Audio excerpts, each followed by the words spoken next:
주시기 바랍니다. 할렐루야. 오늘 저희가 이제 다음 주면은 성탄 주일이고요. 오늘은 한 주 전이라 이렇게 많이 12월 달은 저희가 많이 분주한데요. 분주할 때만큼 모든 것들이 짧아야 됩니다. 그래서 오늘의 본문 아주 짧습니다. 창세기 1장 1절 태초에 뭐 읽을 것도 없습니다. 한 절밖에 없습니다. 저희 같이 읽으면 너무 좋겠습니다. 창세기 1장 1절이 오늘의 본문 말씀입니다. 같이 큰 소리로 같이 읽겠습니다. 태초에 하나님이 천지를 창조하시니라. 맞습니다.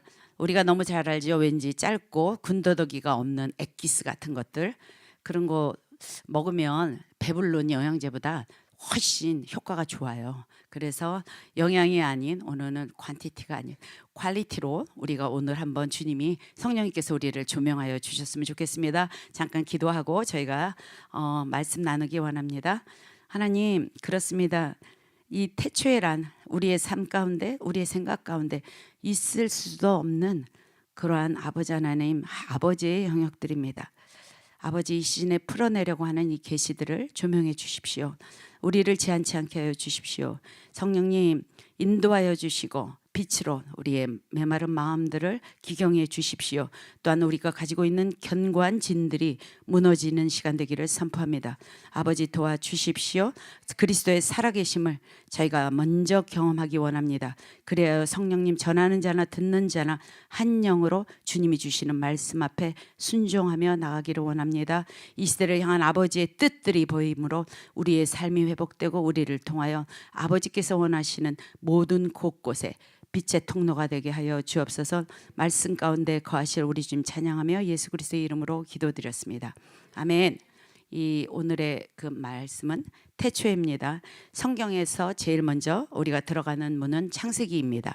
그래서 창세기는 적어도 1장 1절은 거의 모든 분들이 다 한 번씩은 보셨을 것 같습니다. 창세기는요, 모든 기원들을 말해주는 책입니다. 어떻게 천지 만물이 지어졌고, 죄의 기원은 무엇이고, 어떻게 타락했고, 또 하나님은 어떻게 구원하시는지, 이것을 전부 다 설명하는 그런 아주 중요한 책입니다. 그런데 여기 첫째 문장을 딱 열 때 많은, 성경에 많은 귀한 단어들이 많은데요, 어떻게 이 태초에 하나님이 천지를 창조하셨다가 가장 이렇게 영광스러운 제일 첫 번째 문구로 위치할 수 있었을까? 창세기 안에는 오늘 이 태초에라는 단어가 어떠한 기능으로 쓰여져 있는가, 이걸 저희가 살펴보기 원합니다.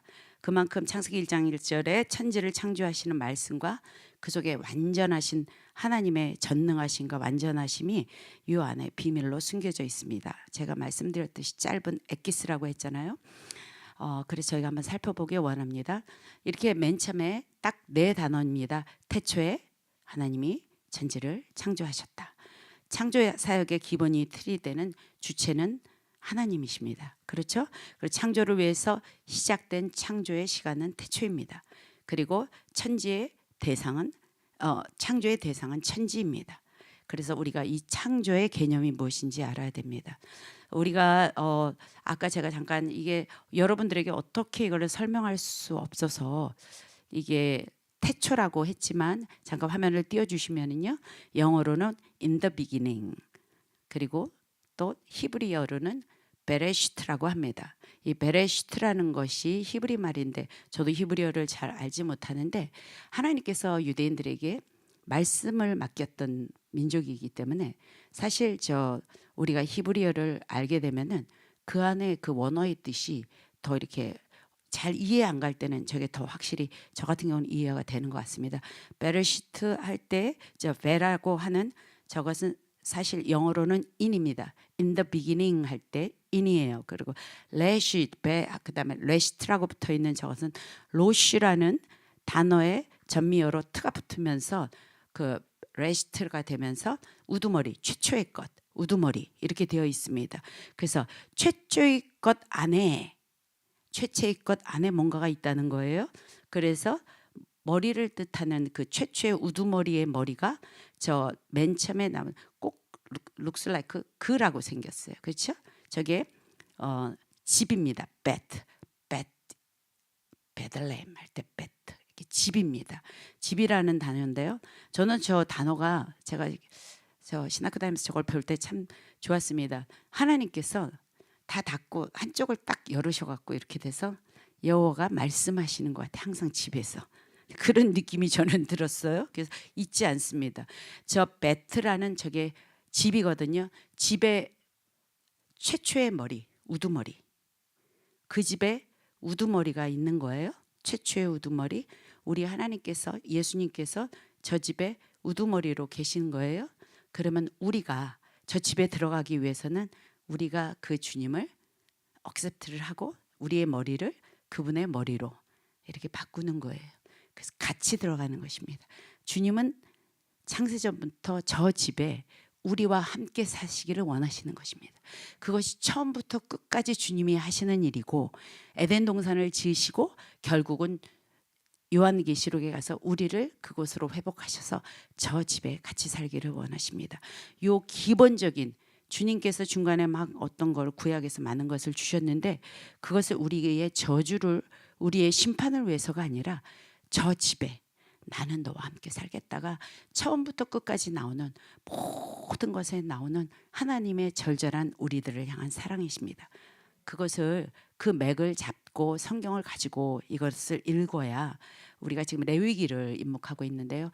레위기 안에 모든 제사가 얼마나 우리를 자유롭게 해주기 위해서, 왜냐하면 속성이, 죄성이 전혀 없으신 하나님, 속성 자체가 죄를 지으실 수 없는 분이시잖아요. 그런 분이, 우리가 죄인인 우리가 이렇게 다가가면, 너무 저 집에 같이 살고 싶다고 하셨잖아요. 저 집에 같이 살고 싶은데 우리가 가면 나는 어떻게 돼 있어요? 죄인이잖아요. 지금 죄를 졌기 때문에 다가갈 수가 없는 거예요. 어떻게 되냐? 폭파돼서 없어지는 거예요. 우리가. 그러니까 하나님께서는 같이 살기 위해서 우리에게 무엇을 주셨다? 어떻게 하면 같이 살 수 있는데, 죄인인데 어떻게 하면 우리랑 같이 살 수 있지? 라고 하셔서 주셨던 것들이 레위기의 제사법입니다. 속죄, 죄가 없으면, 그분은 본성 자체가 죄성이 없으십니다. 죄성이 없으신 분이 죄가 있는 우리들과 결합이 되기 위해서는 항상 우리의 죄가 씻어짐에 먼저가 되는 것이 우선이 되겠죠. 이것이 안 되면 그분과 우리는 저 집에 함께 살 수 없기 때문입니다. 그분이 우리를 하나님의 형상으로 창조하시고 같이 살자고 하셨을 때는 저 집에 함께 영원히 거하겠다는 거예요. 그래서 그렇게 죄성이 없으신 분이 계속해서 내려와서 성막을, 장막을 만드시고 그곳에 거하시는 거예요. 우리랑 같이 살기 위해서, 우리랑 같이 지내기 위해서. 그렇게 애들이 머리가 크면요, 자꾸 부모가 싫어져요. 그래서 대학교 1학년 때는 먼 곳에 대학을 지원한다고 합니다. 그러다 점점 부모의 사랑을 깨닫고 어머 이게 아니네 했을 때 다시 집으로 돌아온다고 그렇게 들었습니다. 마찬가지입니다. 우리가 어렸을 때는 저런 거를 알면, 아버지의 속성을 알기 때문에 그냥 따지지 않고 묻지 않고 저대로 우리가 행하는데, 머리가 조금 크게 되면은 저렇지 않습니다. 우리가 그렇지 않다는 거예요. 태초에 하나님이 계셨는데 이 모든 시작을, 천지를 창조하신 분이 하나님이시라고 딱 선언을 해버린 거예요. 그래서 누구도 이것을 부인할 수 없는 거예요. 나는 하나님인데 천지를 내가 창조했어. 이렇게 말. 아, 하나님이 계셨구나. 모든 만물이 그에게서 나왔구나. 온 하늘이 그분으로부터 시작됐구나. 이렇게 선언을 한 것이 1장 1절입니다. 인정이 되면 모든 이치가 다 이해가 되는데요. 이것이 이 인정되지 않으면 세상의 모든 것들의 의미를 전혀 우리는 알 수가 없습니다. 전혀 알 수가 없는 거예요. 세상이 어떻게 만들어졌는지, 미생물이 진화되고 빅뱅이 일어나서 온 만물이 만들어졌나요? 아닙니다. 세상에 많은 이론과 사상과 미신이 있지만 그 어느 것도 이 태초를 풀어낼 수 있는 방법이 없습니다. 그런데 하나님은 우리의 시작임을 우리가 인정하건 인정하지 않았건, 신앙도 학문도 결국은 한계에 부딪히게 되거든요. 그래서 만일에 우리가 저것을 인정하지 않고 하는 신앙생활은 종교생활이 되는 것입니다. 그리고 학문도 그냥 지식의 자랑으로 끝나는 겁니다. 왜냐하면 끝이 없기 때문에. 우리가 제가 알기로는 박사과 중에서 가장 힘든 게 수학과라고 들었습니다. 왜냐면 다른 거는 이게 대강 비슷하게 써내도 들어가서 맞아떨어지는데 수학만큼은 똑해서 답이 딱 떨어져야 되기 때문에 수학과로 박사학위를 받으신 분들이 많이 힘들어 하신다는 얘기를 들었는데 맞습니다. 답이 없는 거예요. 너무 정확한 답을 딱 내주는 거예요. 우리가 알건 알지 않건 우리가 많은 이론을 믿건 안 믿건 저렇게 하나님은 처음부터 우리 인생의 가장 처음은 누구십니까? 하나님이십니다로 딱 시작을 하는 거예요. 여기서 이거를 못 풀으면 인생은 꼬이는 거예요. 아무리 머리로 굴려도 안 된다. 이게 답입니다. 창세기의 태초를 통해서 이 진리가 선물과도 같이 우리 깊은 인생 가운데 풀어지기를 선포합니다. 이제 우리가 아무리 뻗당겨도 어떤 과학자도 못 풀었다니까요. 그러면 우리도 못 푼다가 정답 아니겠습니까? 풀다 못 푼다고요. 못 푸는 게 정답이니까 좌우지간 저걸 믿고 시작하면 저 안에서 풀린다는 거예요. 그러니까 풀어보는 거죠. 저희가 이 진리를 가지면 세상을 이깁니다. 이것이 중요한 거예요. 이 진리를 가지면 세상을 이길 수 있다는 거예요. 그리고 우리가 저 진리를 알지 못하면 우리는 영원히 이 땅 가운데서 루저로 살아갈 수밖에 없습니다. 하나님께서 이 창조라는 단어를 인간에게 주셨는데 창조는 인간에게 해당되는 단어가 아닙니다. 인간에게는 해당되는 말이 될 수가 없는 거예요. 창조하셨다. 이 원어가 바라라는 것인데요. 이 바라라는 거는 완전히 무에서 유가 창조되는 거예요. 완전히 없는 곳에서 있는 것을 만드는 것이 창조입니다. 인간은 무에서 유를 창조할 수 없어요. 단지 인간은 유에서 유한 것을 변형시키고 창조할 수 있을 뿐입니다. 그 어떠한 것도 무에서 유를 창조하는 것. 창조라는 단어 자체가 하나님 우리 인간들 안에 들어있지 않습니다. 있는 것을 가지고 변형할 뿐인 거예요. 만들어지는 것 뿐인 거예요. 그래서 창조라는 단어를 우리는 하나님 외에는 쓸 수가 없는 단어인데요. 그 창조라는 단어의 힘이 얼마나 큰지 우리가 믿기 시작할 때 이것들이 경험된다는 거예요. 바라라는 것은 그 아까 바라라고 했죠. 이 창조 바라는 하나님이 온 세상의 주이시다는 것을 딱 증명하는 그러한 것입니다. 그러한 단어예요. 세상에도 저작권이라는 게 있잖아요. 만든 자가 만든 것에 대한 권리가 있잖아요. 그런데 만든 자의 권리는 법적으로 보장이 되어 있습니다. 특허권이 하나님의 절대자에게 지금 저희들에게 있는 거예요. 그가 어떤 재료를 가지고 우주를 만든 것이 아닌 거예요. 당신의 재료를 만들었기 때문에 그 특허권이 누구에게 있다? 아버지께 있습니다. 아버지께 있습니다. 우리 말씀으로 우주를 만들어서 만일에 무엇이 됐다면 우리도 마귀처럼 그것을 뭐 할 수 있는데 그렇게 할 수 없는 모든 피조물은 마귀처럼 하나님을 거역하고 반역할 수는 있어도 그 능력을 무너뜨릴 수는 없습니다. 중요한 키 중에 하나입니다. 그래서 벗어날 수가 없는 거예요. 자체적으로 그분이 없었던 재료를 가지고 만들었기 때문에 그 누구도 그 마귀도 어떠한 것도 거역할 수가 없는 것입니다. 모든 존재하는 근원 자체가 완전하신 그분이기 때문입니다. 그렇게 창조자의 주권은 대단합니다. 내가 하나님이 천지를 창조했다라고 했을 때 모든 저작권이 나에게 있다라는 것입니다. 모든 만물은 나에게로 있다. 이것이 창세기 1장 1절의 태초입니다. 그런데 모든 피조물은 그 밑에 복종합니다. 해와 달이 정확하게 떠서 정확하게 집니다. 만일에 이거 행성들 정확하게 가서 정확하게 옵니다. 그렇죠? 이것들이 정확하게 되지 않으면 어떻게 됩니까? 부딪히는 거예요. 모든 질서가 부딪히거든요. 모든 피조물은 다 하나님이 시키는 대로 다 합니다.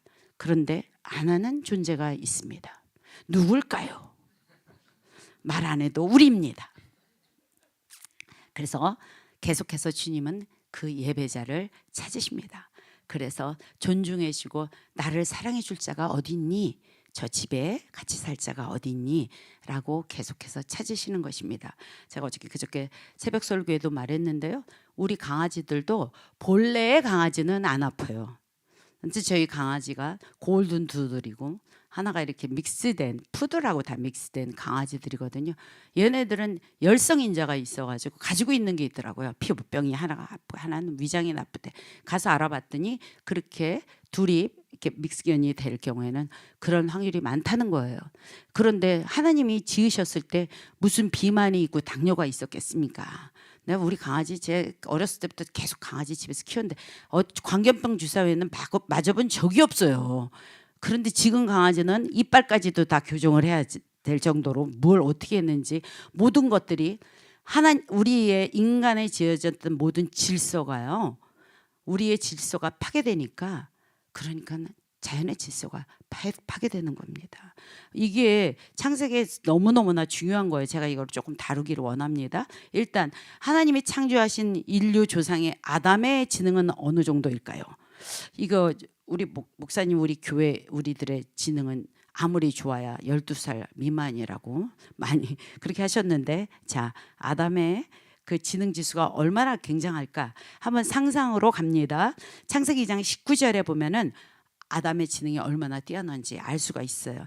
여호와 하나님이 흙으로 각종 들짐승과 공중의 각종 새를 지으시고 아담이 어떻게 이름을 짓나 하고 보셨습니다. 그렇게 나와 있어요. 성경에 2장 19절.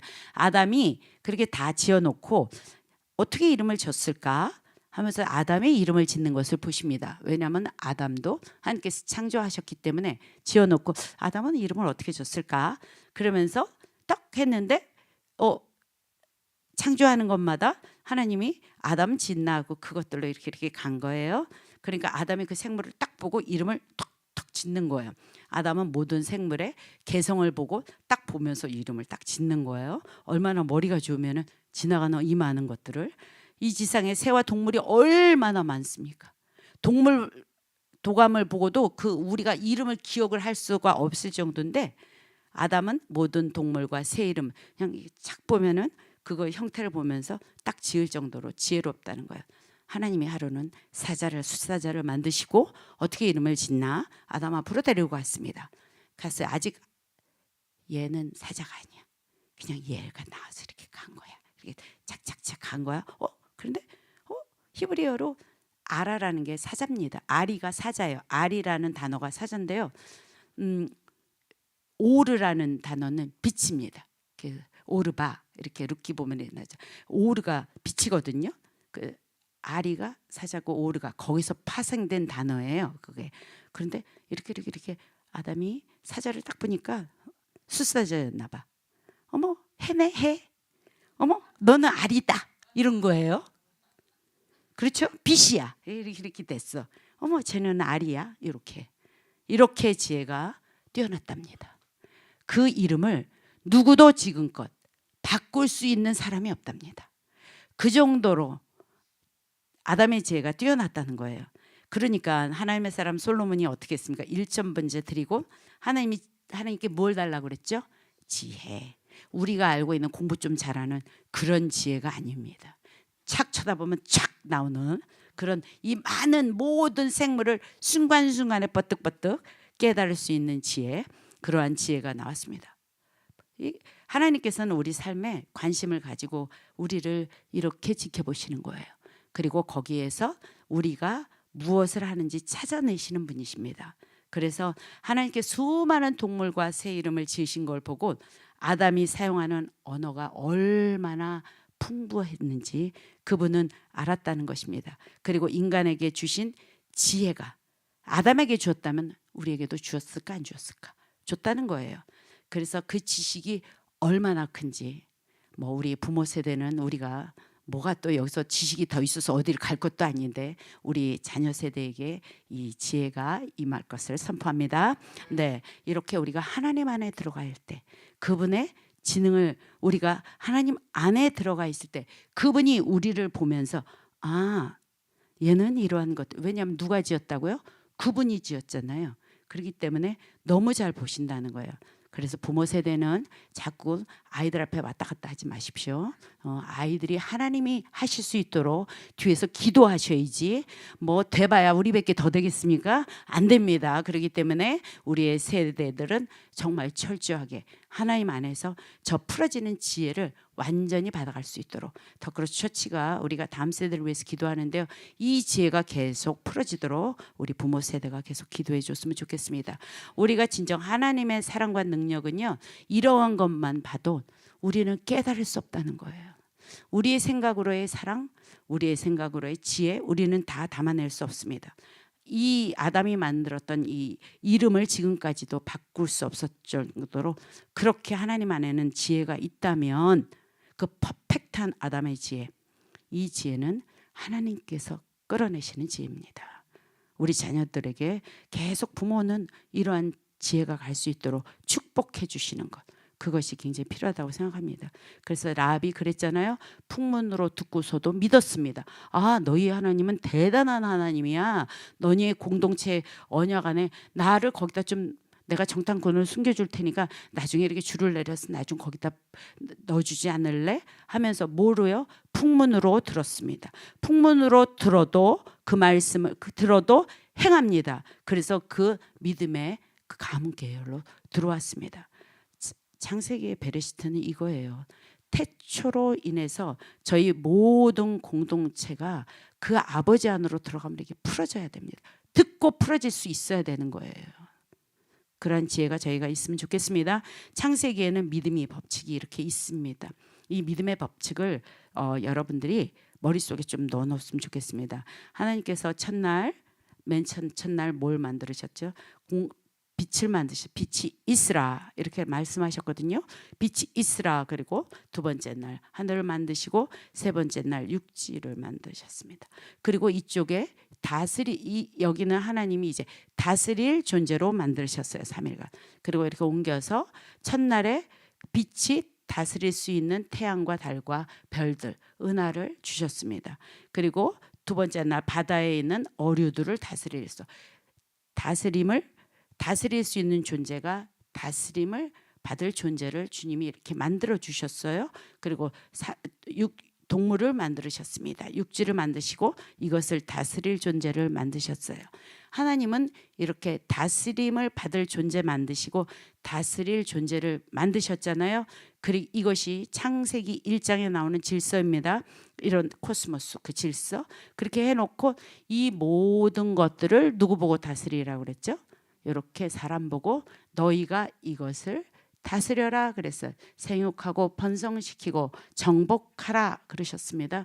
그리고 이 사람을 또 사람은 다스릴 존재가 누구죠? 하나 더 가서 하나님께서 다스리는 존재로 하나님이 사람을 다스리고 사람이 맨 처음에 이 밑에 것들을 다스리는 존재로 이게 질서입니다. 이것이 하나님께서 우리에게 지키라고 하신 질서입니다. 그래서 우리가 만일에 여기 있잖아요. 우리가 하나님을 거역해요. 그러면 모든 만물은 나를 어떻게 할까요? 거역합니다. 내가 있는데 내가 하나님을 거역하면 나는 밑에 다스릴 모든 존재가 당연히 나를 거역합니다. 우리의 자녀가 나를 거역하고 있습니까? 내가 하나님께로 거역하고 있기 때문입니다. 이 원리가 하나님 나라의 원리입니다. 이것은 누구에게나 다 들어가 있는 원리입니다. 이 틀을 절대로 잊어버리고 가시면 안 됩니다. 만물을 다스릴 때에는 다스림의 존재가 있고 다스릴 존재가 있습니다. 하나님이 그렇게 지으셨어요. 그래서 인간은 하나님 앞에 항상 다스림을 받아야 됩니다. 내가 다스림을 받으면 나의 모든 것들을 자연은 어떻게 된다? 인간의 다스림을 받게 되어 있습니다. 이 관계가 가정 가운데, 교회 가운데, 더 크게 나라 가운데 흩어지면 뭐로? 주님은 우리 목사님의 표현에 하면 뒤지게 맞습니다. 뒤지게 맞아요. 이 원리입니다. 이것이. 자, 그러면 어떻게 해야 되나요? 우리는 여기 있습니다. 하나님이 계세요. 여기에 우리가 모르는 우리가 다스림을 줘야 되는 존재가 있습니다.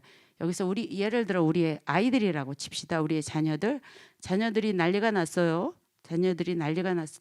나는 어떻게 해야 되느냐? 어떻게 하죠? 나는 누구를 봐야 되는 존재라고요? 하나님을 봐야 되는 존재니까 나는 뭘 해야 되나요? 기도를 하는 겁니다. 기도를. 자, 성경에 지금 대한민국의 상황이 많이 안 좋은데요. 보십시오. 우리는 높은 임금을 위해서 어떻게 하라고 되어 있죠? 성경에 기도하라고 되어 있습니다. 그런데 막 들고 나와서 누구는, 그러니까 그런 단어들을 여기서 사용하시면 안 되는 거예요. 그 사람이 어쨌네 저쨌네 저쨌네 저쨌네는 누가 하신다? 하나님이 하신다. 그래서 우리는 무엇을 해야 되냐? 우리가 기도할 때 하나님이 이 관계를 풀어내십니다. 그런데 우리가 이것이 어쩌고 저쩌고를 막 하게 되면은요, 뭐냐? 이것은 깨지게 되어 있는 거예요. 왜냐하면 이게 질서기 때문에 그렇습니다. 우리의 똑똑함과 아담보다 더 똑똑한 사람이 있으면 나와보라 그래. 그 아담도 주님이 지으시고 데려다 놓고 보시는데 우리는 그렇지 않잖아요. 뭘 안다고 연판장 돌리고 못 돌리고 저걸 쫓겨내고 내두고 회사고 교회고 나라고 뭘 해야 됩니까? 기도해야 됩니다. 거기서 풀어지는 거예요. 이 하나님의 원리가 지금 대한민국 교회 가운데 풀어지기 원합니다. 많은 교회들이 이것을 깨닫고 계속 기도의 자리로 나가는데요. 이것이 이 상태입니다. 자연도 만물도 사람을 거역할 때는 사람이 하나님을 거역했기 때문입니다. 이 상태, 우리가 항상 하나님께 순종할 때 자연의 다스림도 우리에게 다스림을 당하게 되어 있습니다. 이것이 에덴의 회복에 나오는 자연의 질서입니다.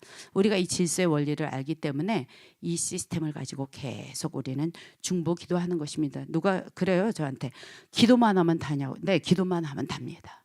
이 질서가 머리 안에 들어오신 분들은 기도만 하면 단 거예요. 주여 이런 관계에 회복을 주십시오. 그렇기 때문에 이 관계 안으로 들어오는 것이, 질서 가운데 들어오는 것이 가장 중요합니다. 그래서 마찬가지입니다. 가정의 머리가 있잖아요. 아까 우리 베트 배웠습니다. 하나님께 머리를 두고 사는 그런 집을 우리는 베델이라고 그러고 하나님의 집이라고 하는데요. 가정의 저 머리, 저 윗사람이 하나님 앞에 머리를 두면 그 가정은 풀어집니다. 그 가정을 하나님께서는 남자로 세우셨습니다. 그래서 남자들이 먼저 순종하고 아내들을 사랑했을 때 아내들도 존경하는 거예요. 성경에 나온 원리는 뒤바뀐 적이 없습니다. 그래서 아유 내가 저거 순종할 수 있는 인간이 이렇게 가면은 하나님의 질서 가운데 나는 지금 안 들어있다라고 생각하시면 됩니다.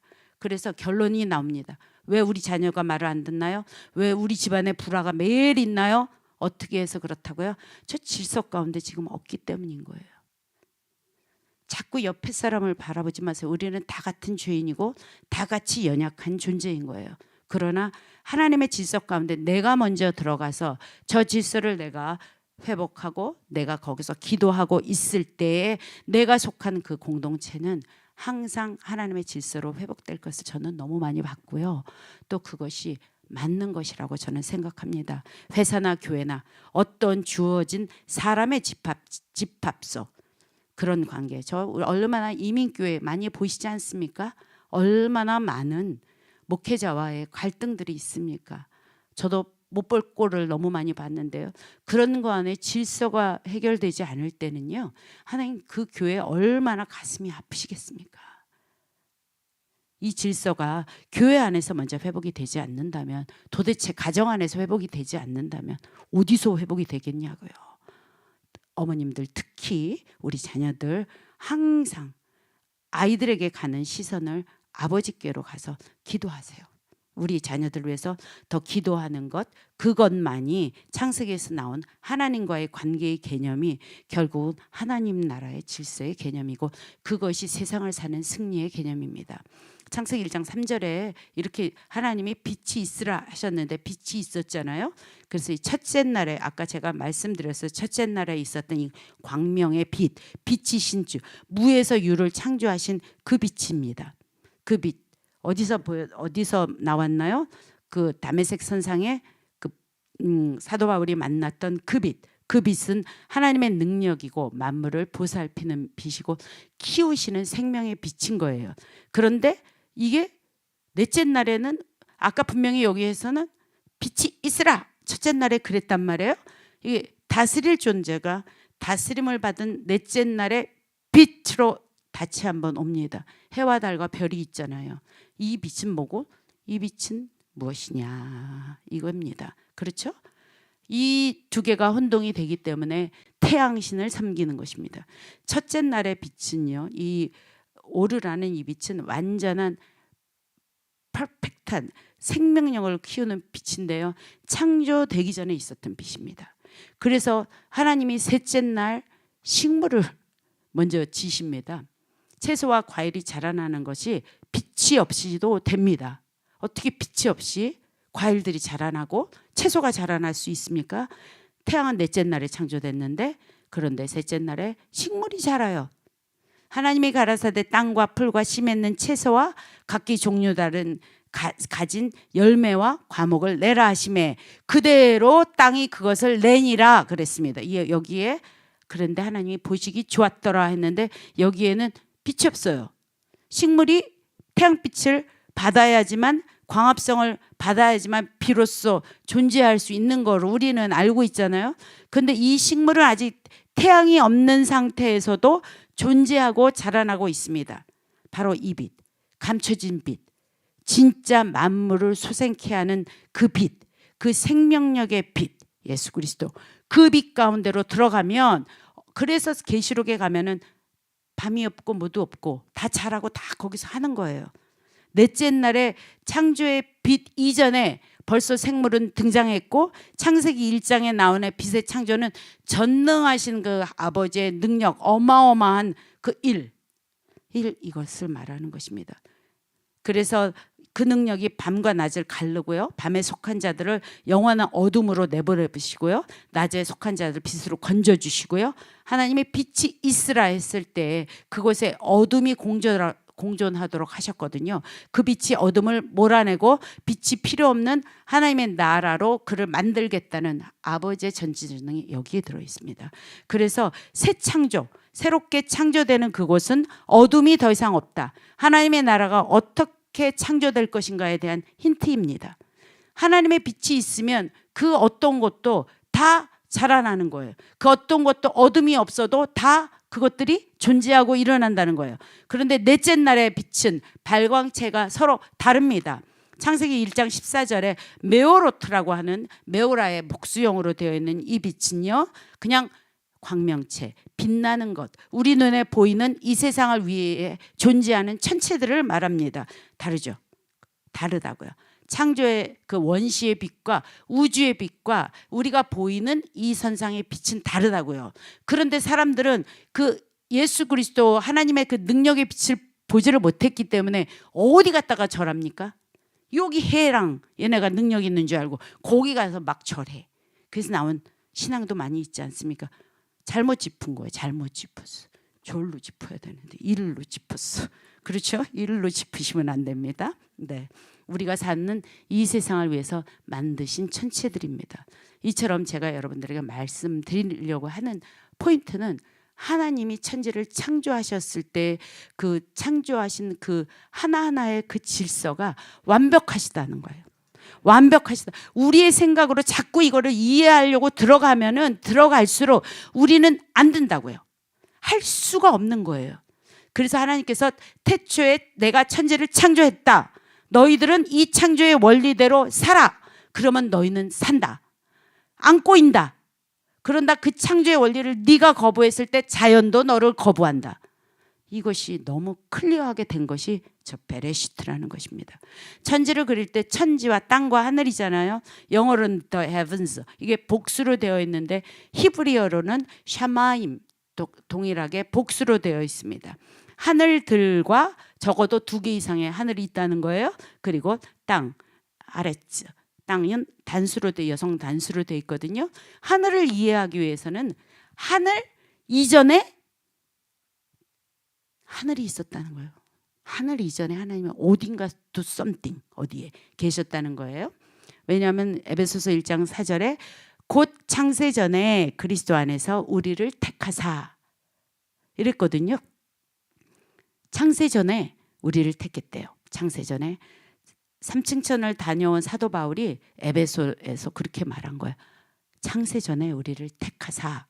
삼층천을 보고 오니까 뭔가 the heavens, 우리가 있는 이 보이는 이러한 세계가 아닌 어떠한 세계가 있더라. 그래서 내려와서 에베소서에 그렇게 썼습니다. 그러면서 창세전에 그리스도 안에서 우리를 그분이 택했더라. 그래서 기쁘신 때로 우리를 예정하셨더라. 이렇게 써 있습니다. 사람이 어떤 일을 우리가 하더라도, 무슨 집에 잠깐 어떤 행사를 뭘 하더라도 우리가 계획을 세우잖아요. 계획을 세우면서 건물 하나를 올리더라도 블루프린트를 해서 설계도를 다 가집니다. 저희 뭐 이 교회 이거 잠깐 요거 꾸미는데도 얼마나 설계도가 왔다 갔다 했습니까? 그처럼 세상에 존재하는 모든 것들이 다 이렇게 설계도에 의해서 지어집니다. 하나님도 창세전에 모든 것, 지구와 달과 태양과 거리가 완벽하게 해서 거의 가깝게 가도 타버리지 않을 정도의 모든 것들을 하셨고, 수많은 별들도 충돌 없이 갈 수 있도록 조화를 이루도록 완벽한 질서를 어디서 만들어 설계도로 다 만들으셨어요. 그래서 이렇게 완벽한 조화를 하나님께서 설계하셔서 그 조화 가운데 지금 세상이 움직이고 계시거든요. 그런데 이 완전하시고 완벽하신 이분은, 실수가 없는 이분은 세 분이 한날 모여서 지구라는 곳을 창조하셨다는 거예요. 그래서 모두가 그 안에서, 그 섭리 안에서 살아가도록 우리를 그렇게 만들으셨다는 거예요. 그래서 천지를 창조하신 그때 창세전에 하나님은 엘로힘의 하나님입니다. 뒤에 힘, 임, I am이 붙으면 전부 다 복수예요. 쌍수로 복수를 얘기하고 있습니다. 그래서 heavens도 예루살렘도 예루샬라임 이렇게 복수로 되어 있어요. 뭔가 하늘에 있다는 거예요. 그래서 모세가 하늘에서 그 청사진을 그대로 보고 이 땅 가운데서 성막도 그대로 짓는 거예요. 그대로 참 모형이 참은 적 있고 여기는 모델하우스를 이곳에 짓는 거란 말이에요. 그래서 삼위 하나님이 이렇게 상의하는 거예요. 그래서 형상대로 우리가 사람을 짓고 너는 누구를 할 때 이렇게 해라 이렇게 해라 하면서 당신들의 역할이 있는 거예요. 삼위일체 창조 사역에 삼위일체 하나님이 같이 들어오십니다. 성부 하나님은 계획을 짜시는 거예요. 블루프린트를 다 짜시고 플랜을 다 짜서 실행하시려고 딱 하시는 분은 성자 하나님이 하고 계십니다. 그리고 성령 하나님은 이 플랜을 실행할 수 있도록 거기에 능력을 부으시는 분이 성령 하나님이십니다. 그래서 우리가 태초에 혼돈되어 있는 그 땅에 혼돈되어 있는 땅에 하나님이 이제 혼돈을 걷고 거기서 창조를 시작하려고 하는 그때에 이제 성부 하나님은 다 해놓고 성자 하나님을 보고 계시지 않겠습니까? 이게 우리가 이미지네이션, 언제 이걸 빛이 있으라 하면 있겠나 하고 입을 딱 보고 있고, 성령 하나님은 어떻게 하라고요? 그 빛이 있으라라고 했을 때 그것을 능력으로 실행하시는 분이잖아요. 그러니까 그 성령 하나님은 그 위를 수면 위를 이렇게 거니셨다고 되어 있습니다. 계속 보시면서 언제 성자 하나님이 말씀하실까 하고 있는데, 빛이 있으라 했을 때 이 플랜을 확 실행하시는 분이 성령 하나님이십니다. 이것이 동일한 원리, 저희가 성령 하나님을 초청했을 때 저희가 해야 되는 원리입니다. 자, 우리가 와서 예배를 드리고 주님 앞에서 마음을 받고 이랬을 때 우리가 입으로 주여 천국 열쇠를 주님 성령으로, 성령의 이름으로 선포합니다. 천국의 열쇠가 돌아갈 것을 선포합니다 했을 때 거니시던 성령님이 이렇게 했다가 탁 가서 이루어진 그것 확 가지고 와서 선포를 하시는 거예요. 이 원리를 알게 되면은 계속적으로 저희가 선포하는 것, 저희 교회가 이 선포하는 것을 굉장히 많이 강조하고 저희가 배우고 있는데요. 얼마나 중요한 키인지 알 수 있을 것 같습니다. 자녀들을 향해서 또 어디 가서 무슨 일이 안 풀렸을 때 자기를 자학하지 마시고, 우리 머리에서는 나올 게 없어요. 자꾸 자기를 돌아보는데, 돌아봐. 나는 그 사람들 굉장히 나는 존경해. 돌아보면 뭐가 나오는 줄 아나 봐. 안 나온다고. 성경으로 돌아가셔서 성경 안에서 이것을 풀어내시기 바랍니다. 이것이 질서고 이 질서 안에만 들어오면 그 성령님께서 내가 내 입으로 선포될 언제 내가 그 질서 가운데 내가 있어야 됩니다. 내가 그 질서 가운데 있을 때 내가 주님을 바라보면서 선포할 때에 성령님께서는 그 일을 실행하신다는 거예요. 실행하시는 분이라는 거예요. 너희들은 왜 와서 그렇게 기도만 하니? 기도만 해야 됩니다. 이 원리를 몰라서 지금 기도를 안 하는 거예요. 니네 배 따뜻하려고 기도하니? 아닙니다. 저희들은 그래서 기도하는 게 아니라 하나님께 이 시대에 주셨던 것들을 향해서 하늘에서는 다 이루어진 거예요. 그런데 우리가 누군가 성령님에게 이것을 선포하며 그것이 천국의 열쇠가 돌아가면서 그 일을 이 땅 가운데 갖고 와서 성취할 그런 중보자가 필요한 것입니다. 그래서 그 기도자들이 와서 그것을 보고 하나님 이때 이루어진 것들을 이 땅 가운데 풀어내십시오라고 선포할 때 성령님께서 그것을 가지고 와서 천국의 열쇠를 풀어내시는 겁니다. 이것 때문에 같이 모여 기도하고 그 하나님의 나라의 그 만물을 지신 그 완성을 향해서 저희가 가는 것이지, 저희들이 기도의 개념을 난 복 받으려고 했다. 아닙니다. 이제 더크로처치는 그런 것으로부터 분리가 된 것은 확실하거든요. 그래서 저희들이 가는 기도는 그것이 아닙니다. 하나님의 나라, 이 마지막 때 하나님이 이 땅 가운데 풀어내야 될 많은 것들을 하나님 우리가 동역하기를 원해서 우리를 다 캐스팅하셨으니 그 일을 우리의 입을 통해서 선포되는 일을 통해서 이 땅 가운데 이루십시오. 이루십시오 하는 것이 중보의 기도입니다. 그래서 함께 계획하고 이 세 분은 서로 플랜을 짜시고 누구나도 할 것 없이 연합해서 서로 존중하고 항상 그 증거하면서 이 일을 계획하고 하셨습니다. 그래서 이 시간 안에 계시는 동시에 이분들은 시간을 초월한 분이십니다. 시 공간이 없으신 거예요. 성경은 그것을 영원이라는 단어로 표현하고 있습니다. 즉 하나님은 영원하신 분이십니다. 그래서 창조가 시작되는 영어로 in the beginning이라는 곳에 태초라는 것은 창세기에도 나와 있고 요한복음 1장 1절에도 나와 있고 요한 1서에도 나와 있습니다. 그러나 이 창세기와 요한복음의 태초는 서로 다른 태초입니다. 아까 말씀드렸듯이 창세전에 세 분이 계획하셨던, 이제 지구가 어떻게 만들어질까 계획하셨던 그 창조가 요한복음의 창조니까 더 먼저의 태초겠죠. 그 안에는 시간과 공간이 없었습니다. 그런데 그곳에서 그분 세 분이 창조를 하시면서 창세기의 창조를 통해서 시간과 공간 사이로 전혀 시간과 공간에 상관없는 이분 초월하신 분들이 시간과 공간 사이로 들어오신 거예요. 그분들이 들어오신 것입니다. 들어오시면서 태초라는 시간과 공간, 우리가 물질로 지금 보여지는 이 모든 것들, 그 영원하신 그 개념이 그래서 우리는 없는 겁니다. 우리는 보이는 것만 이게 전부인 줄 알고 살아가는 거거든요. 그러나 분명히 성경은 태초가 두 가지가 있다는 것을 보여주고 있어요. 그래서 그 요한복음에 보면 만물이 그로 말미암아 지은 것이 하나도, 그가 없이 된 것이 하나도 없다는 거예요. 다시 말해서 이 고유 명사가 창조주라는 것입니다. 그분으로 인해서 요한복음 1장 14절에는 그분이 말씀이 어떻게 돼 이제 육신이 돼가지고 우리 가운데 거한 거예요. 예수님이 그랬잖아요. 빛이 있으라. 그런 동시에 생명이 말씀을 통해서, 성령을 통해서 증거되는 거거든요. 말씀이 육신된 그분이 예수님이십니다. 그러니까 예수님이 말씀인데 다시 보면 예수님이 모든 만물을 무엇으로? 입으로 선포하면서 했다는 거예요. 저희가 그래서 말씀드리는 거, 입으로 선포 잘못하지 말라는 얘기를 하는 거예요. 저거 죽어도 될 놈 이런 거 하지 마. 저 망할 놈 안 된다는 거예요. 안 된다는 거예요. 선포되는 말이 얼마나 많은 위력을 가지고 있는지 알 수 없습니다. 서로 하나님이 주신 언어, 좋은 언어, 살리는 언어, 이거 안에 자라나는 거예요. 이거 안에 모든 아담의 모든 지혜들이 다시 소생되는 것입니다. 우리 입술에 절대로 부부간에 또 이웃간에 또 자녀간에 어디 간에 교회 성도 간에 정말로 살리는 말만 할 것을 우리가 서로 권면했으면 좋겠습니다. 네.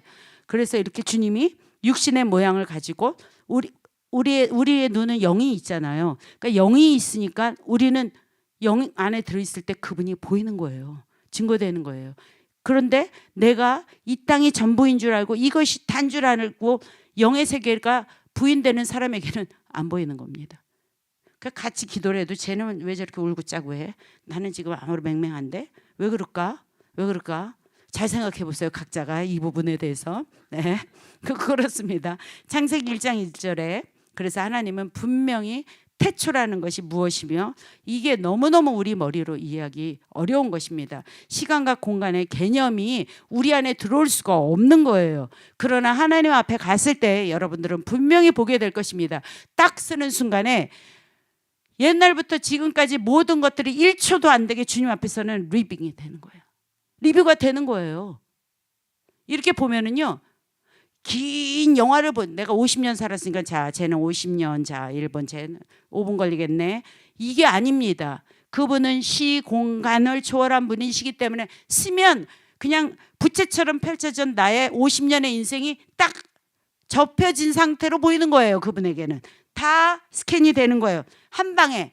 그런데 그분 앞에 가면은 이게 느껴지는 거예요. 한 방에 되는 게 한 방에. 이렇게 펼쳐지지 않았습니다. 주님은 이 시공간이 상관없으니까 이렇게 접어서 어디를 봐도 시공간이 한 곳으로 이렇게 되어 있는 거예요. 그래서 주님 앞에 가면 누구에게나 심판받는 난 이렇게 많은 인간들을 어떻게 같이 이렇게 하면은 다 알아. 100년 다 나와. 쟤는 이거야. 예. 그냥 가면은 저절로 나와요. 제가 기도 깊이 할 때 주님이 저를 한번 만나게 됐습니다. 그런데 진짜 이렇게 눈을 감았다 떴는데요. 제가 다 알겠어요. 뭘 잘못했는지. 그래서 제가 그때 막 울면서 주님께 너무 감사한 게 주여 감사합니다. 죽어서 와가지고 다시 돌아 못 갈 때 이랬으면 내가 얼마나 후회를 하겠습니까? 주님 다시 돌아가서 이 장면 잊지 않고 평생 살겠습니다. 지금도 그게 코람데오입니다. 항상 하나님 앞에서. 우리는 누구도 시간의 그 차이는 있겠지만 그분 앞에 가서 전체적으로 스캔하는 날이 언젠가 있습니다. 누구도 부인할 수 없습니다. 믿던 자든 안 믿던 자든. 그랬을 때 갔는데 내가 진리로 알았던 것들이 진리가 아니고 내가 이 땅에서 공력 쌓았던 것들이 아무런 공력이 아니라고 했을 때 그때 돌아갈 수가 없는 거예요. 돌아갈 수가 없는 거예요. 나사로가 그 지옥에 갔을 때 그 거지 나사로 얘기 여러분 아시잖아요. 부자가 가서 제발 가서 우리 형제들에게 말해다오. 저는 그 단어가 너무 저한테 왔는 게요. 후회를 해도 어떻게 돌아볼 수 없는 상황에 만일에 내가 처해 있다면 어떻게 될 거냐고요. 항상 이 코람데오의 신앙 앞에 저희들은 서 있어야 됩니다. 우리들이 교만하고 이런 문제가 아니라 우리가 그분 앞에 언젠가 누구도 다 같아 다 그분 앞에 설 수밖에 없는 존재라는 거. 이거를 저희가 꼭 깊이 저희들이 묵상했으면 좋겠습니다. 저희 교회가 이것을 꼭 묵상하고 갔으면 좋겠습니다. 이 시공간을 초월한 하나님께서는 항상 하나님의 속성상 뭐냐면 그분은 항상 현재형이십니다. 과거도 현재고 미래도 현재고 지금도 현재입니다. 과거도 계셨고 이전에도 계셨고 지금도 계셨고 영원히 계실 그분이라고 우리가 그렇게 하잖아요. 그분은 그 모든 것들이 아까 제가 이렇게 말한 것처럼 부채처럼 항상 지금이십니다. 항상 그것을 지금으로 보고 계십니다. 그래서 우리가 하고 있는 이 시간들 이 시간 어느 순간에 우리를 부르셨다면 그 순간은 나의 카이로스의 시간이 되는 것입니다. 아버지가 그 부르심의 시간이 그 시간이라고 자녀를 딱 택해서 부르셨으면 그때부터 주님은 아버지의 역사를 써가시는 거예요. 우리 이전에 배웠지만 하나님은 우리가 고통하고 노력하고 막 애쓰고 하는 그 야곱의 라반 집에 가서의 그것을 기록하지 않았다. 그렇게 많이 기록하지 않습니다. 주님은 무엇을 기록하느냐? 하나님과 만나서 가는 그 시간부터의 시간을 나의 인생으로 기록하십니다. 많은 인생들이 하나님 앞에 역사 가운데 쓰여지기를 원합니다. 내가 거기 갔는데 답이었어. 주님 내가 이것도 한 것 같은데 네가 노력 그건 나와 상관없는 거야. 왜냐? 나는 분명히 너에게 질서를 이렇게 지키라고 말했다. 내가 그 질서를 안 지키고 내가 여기서 싸움하는 시간은 주님은 카운터 안 하신다. 아버지의 영광 가운데 있는 시간의 카운터가 되는 것입니다. 그래서 우리가 부르실 때 내가 주님 앞에 어떻게 반응하느냐, 내가 지금의 나에게 카이로스의 시간이라면 나는 어떻게 반응해야 되느냐, 이거는 굉장히 중요한 것 같습니다. 우리가 살고 있는 이 시간 내 눈에 보이지 않을지라도 안 보인다고 없는 것은 아니잖아요. 내 눈에 안 보여서 없으면 얼마나 좋아. 그런데 내 눈에 안 보여도 그분은 계시고, 분명히 성경은 그것은 모든 것들, 하늘의 것들의 참 성전의 모형이 이 땅에 있다고 히브리서에는 계속적으로 말하고 있습니다. 그리고 이 땅은 모형이고 한시적인 현상계이라고 얘기합니다. 그래서 모든 시간과 공간의 틀 안에서 만들어진 우리는 그 존재이기 때문에 우리 눈에 보이는 물질 세계, 그러나 그 시간과 공간 사이에 우리가 그 존재하고 있으면서 이 시간과 공간을 벗어날 수 없습니다. 인간은 상상할 수가 없는 거예요. 그래서 히브리서에서 계속 믿음으로 취하라고 하는 것입니다. 보이지 않는 것을 믿음으로 너희는 취해라. 보이지 않는 것을 보이는 것처럼 내가 취하는 것, 이것이 믿음입니다. 내가 이것을 안 믿어도요, 이때니까요. 이때잖아, 성경이.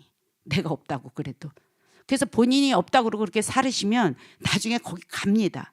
그러니까 있다고 좋은 말 할 때 뒤지게 맞기 전에 하라고 막 자꾸 우리 목사님께서 지금 말씀하시는 표현 저 그대로 합니다. 이것을 조영기 목사님은 4차원의 세계라고 표현하면서 책을 만들어서 참 하나님의 그 하늘의 존재가 무엇인지 그렇게 통찰력 있게 이걸 많이 제시해 주셨는데요. 그렇습니다. 저희가 여기를 지금 지나가고 있는 거예요. 태초에 하나님은, 그 태초라는 것은 하나님이 시간과 공간에 두루 개입하시면서 있었던 그것입니다. 한 가지 너무 중요한 것은 여기에서 그 분명히 제가 머리가 로시라고 하는 것이 머리라고 했잖아요. 그러니까 성전 안에 만물의 으뜸인 머리가 놓여 있는 것, 그게 베레시트거든요. 그 베트인데 성전 안에 머리가 놓여 있는 것이 무엇입니까? 하나님을 머리로 한 것이 바로 교회입니다. 바로 교회입니다. 그래서 예수님이 그러셨어요. 누가복음 9장 58절에 여우도 굴이 있고 공중의 새도 집이 있어 인자는 머리 둘 곳이 없다. 예수님이 가난해서 집이 없었습니까? 예수님이 의지할 대상이 없었습니까? 따라다니는 사람이 없었습니까? 왜 주님은 집이 없다고, 인자는 머리 둘 곳이 없다고 그렇게 말씀하셨습니까? 왜냐하면 그 성전의 머리이신 그 예수님이 들어갈 참 성전, 저 참 성전은 아직 십자가에서 해결되지 않았기 때문에 그렇습니다. 그래서 그 그리스도의 말씀이 성전 안에 머리로 존재하는 것이 비로소 교회인데요. 교회는 예수께서 십자가에서 죽으시고 부활하셨을 때 비로소 탄생됩니다. 그래서 인자가 머리 둘 곳이 없구나라고 돌아가시기 전에 그렇게 말씀하신 거예요. 따라서 예수님이 십자가 지기 전에는 예수님은 머리 둘 참 성전이 없다는 것입니다. 저 성전은 교회입니다. 베트에서 이렇게 십자가에서 건네준 하나님의 머리와 나의 머리가 완전히 제거되면서 하나님과 하나 연합되는 것. 하나님과 내 머리라는 건 내 생각, 가장 높은 데 있잖아요. 나의 모든 생각들, 나의 것들, 나의 의지, 모든 것들을 다 내려놓고 저곳에서 그 예수님과 우리가 완전히 연합될 때 우리가 그 태초의 그 능력을 살아가는 것입니다. 네. 이것을 저희가 너무너무 여러분들이 기억했으면 좋겠고요. 전체적으로 이런 것들을 하나님이 그러면 어떻게 풀어내느냐. 하나님이 묵시라는 것을 주셨습니다. 묵시는요, 창세 전에 여기서 다 세 분이 만드셨다 그랬잖아. 설계도를 다 그려 놓으셨어요. 태초에 아담 때부터 6,000년의 역사, 그리고 1,000년의 천년왕국, 그리고 그때 백보자 심판으로 마귀는 가고 세상에 같이 살 영원한 세상, 이 7,000년의 역사를 이때 다 창조하셨습니다. 그래서 그것을 다 창조해 놓고 그때부터 하나씩 묵시로 덮어놨어요. 잠잠하게. 왜냐? 지금 얘기해서 알 수가 있을까 없을까? 몰라. 그때 당시 아담 당시의 것들을 풀어내시고, 족장시대의 것들을 풀어내시고, 그 다음 것들을 풀어내시고, 이것이 계시입니다. 묵시가 눌려 있다가 시즌이 되면 계시로 열리기 시작합니다. 그 시대의 선지자들을 통해서 계시가 이렇게 열리는 거예요. 아, 이런 일이 있겠네. 아, 이런 일이 있겠네. 이러면서 풀어내는 거예요. 선지서가, 예언서가 그것을 풀어내는 것입니다. 그래서 뭘 모르는 걸 예언하는 게 아닙니다. 주님이 다 해놓으신 그 역사를 주님께서 이것을 주님이 풀어내셔야 됐어요. 그런데 이것이 언제 신구약에 쭉 있다가 하박국 선지자 때 구약의 묵시의 계시가요 어떻게 풀어지냐면 하박국을 통해서 이스라엘들이 다 포로로 잡혀갔거든요. 그런데 이 하박국 선지자한테 계시가 열어진 거예요. 이스라엘 백성한테 전화를 하는 거예요. 그래, 너희들이 이거 이제 곧 돌아와. 지금 거기 가서 개고생하고 있는데 이제 갈 것도 아닌데 너희들 이래. 예레미야한테도 그랬잖아요. 거기 가지도 않는데 너희가 고당받고 이렇게 되고 너희 다시 돌아오고 이런 게 자꾸 풀어지니까 강팍한 이스라엘 사람들이 하나님의 말을 듣지 않습니다.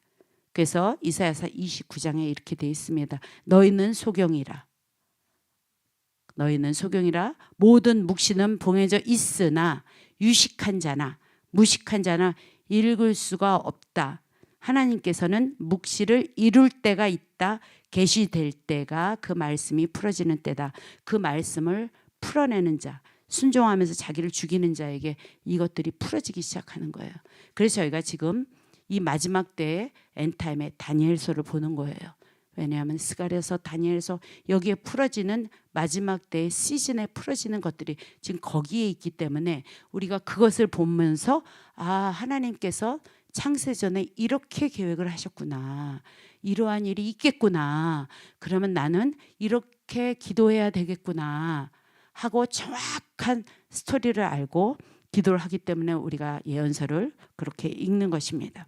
신학에 와서 주님 완전히 400년의 역사 동안 묵시를 완전히 신구약 중간세에 완전히 묶으셨습니다. 그때 선지자가 없었어요. 선견자도 없었습니다. 그러니까 다 어떻게 됐어요? 소경이 되는 거예요. 이게 완전히 눌러져 있기 때문에 400년 동안은 무슨 일이 어떻게 일어나는지 알 수가 없었다. 그렇게 되어 있습니다.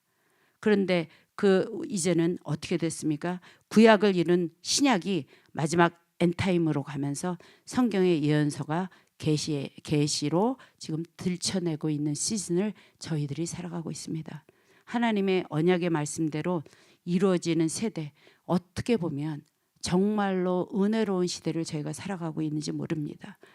현재 육으로 잊고 가는 이 역사의 시대 가운데 이게 반드시 끝이 있는 한시적인 그러한 무대라는 것을 기억하시고요.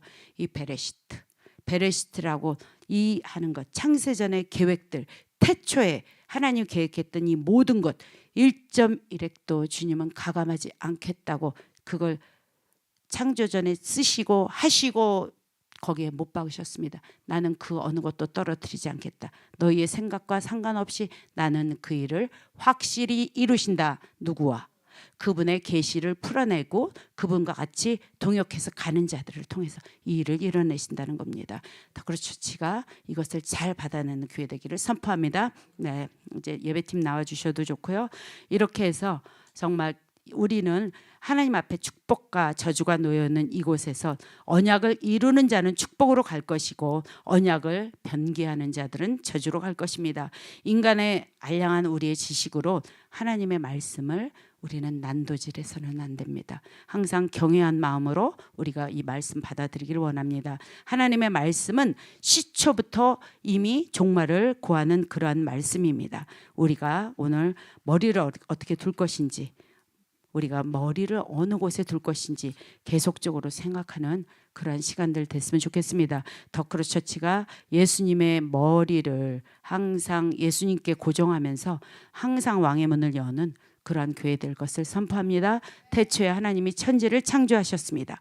꿈을 꾸고 있는 우리의 인생의 의미를 해석해 줄 수 있는 유일한 그분 예수 그리스도이십니다. 그분이 내 머리가 될 때, 내가 그 예수님과 연합될 때 하나님은 나를 머리 드는 자로 하나님께 그 영광의 왕의 자리로 우리를 초대하십니다. 그럴 때 그래서 C.S. 루이스가 이런 말했습니다. 하나님의 침공이라는 글이 있는데요, 예수님을 진정한 왕이신 그분이 반역 지역을 다시 점령하기 위해서 그분은 돌아오실 것이다. 너무 저는 멋진 것 같습니다. 하나님은 결코 포기하지 않으십니다.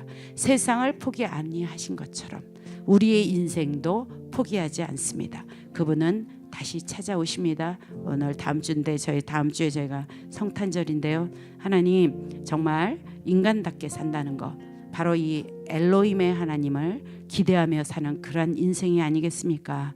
오늘 짧은 시간 내에 저희가 이 베레시트에 대해서 배웠습니다.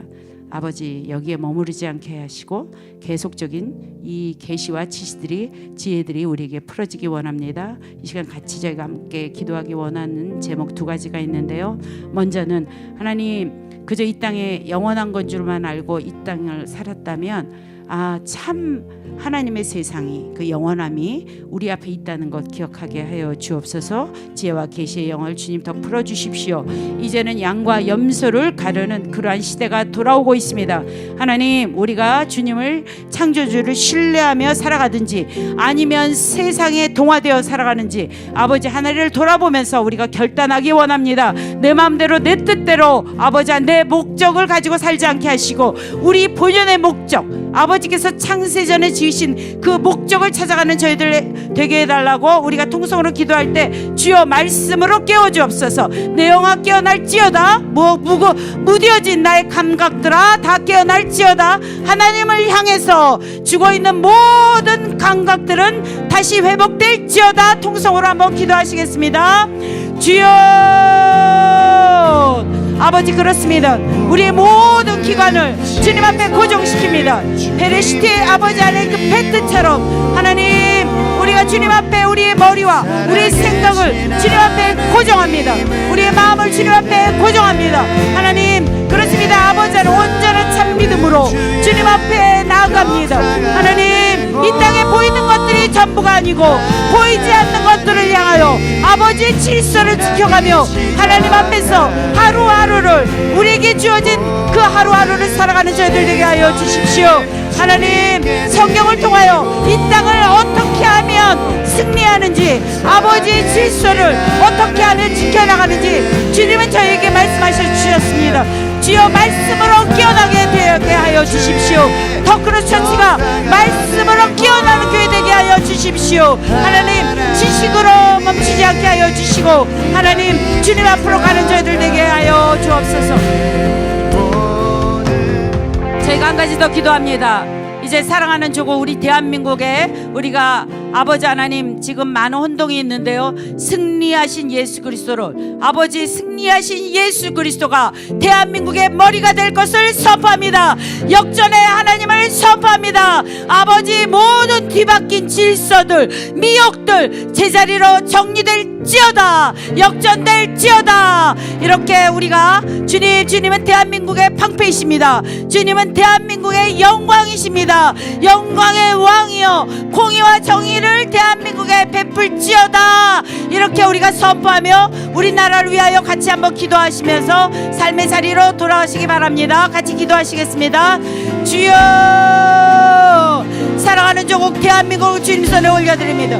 아버지여 주님은 대한민국의 방패이십니다.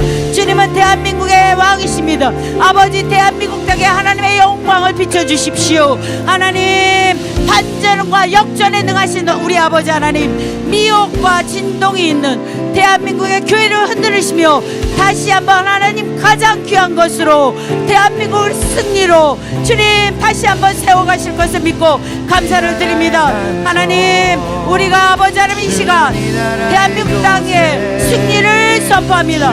예수 그리스도의 머리 되심을 선포합니다. 하나님 대한민국은 아버지 하나님의 나라이며 아버지 하나님의 뜻을 마지막 때에 이룰 아버지 하나님의 마지막 주자입니다. 주여 개입하여 주옵소서. 하나님 교회들이 깨어 예수 그리스도께 머리 두며 다시 한번 승리로 갈 수 있도록 주님 그렇게 인도하여 주십시오. 그 놀라운 아버지의 영광이 대한민국 땅에 아버지 안에 물밀듯이 흘러가는 그 영광을 바라보게 하여 주옵소서. 그렇게 하실 주님 찬양하며 이름으로 기도드렸습니다. 주는 이 나라의 반석, 주는 이 나라의 요새, 주는 이 나라의 방패, 이 나라의 왕이라.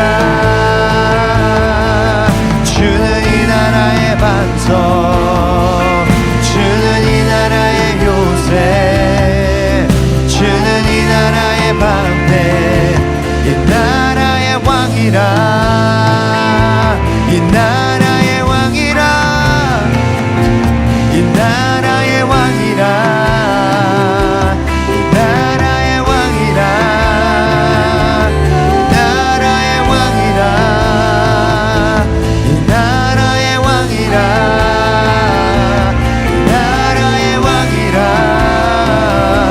이 나라의 왕이라.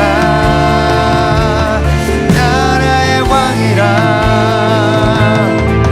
주는 이 나라의 반석, 주는 이 나라의 요새, 주는 이 나라의 방패, 이 나라의 왕이라. 주는 이 나라의 반석, 주는 이 나라의 요새, 주는 이 나라의 방패, 이 나라의 왕이라. 오, 예.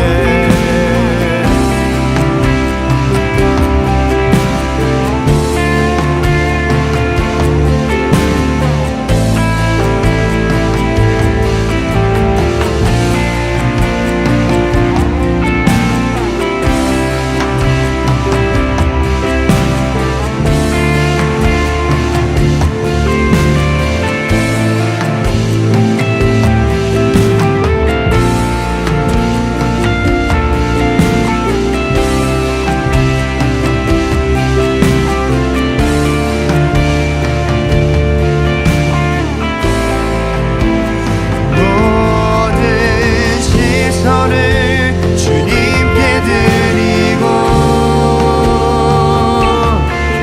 살아계신 하나님을 느낄 때 내 삶은 주의 역사가 되고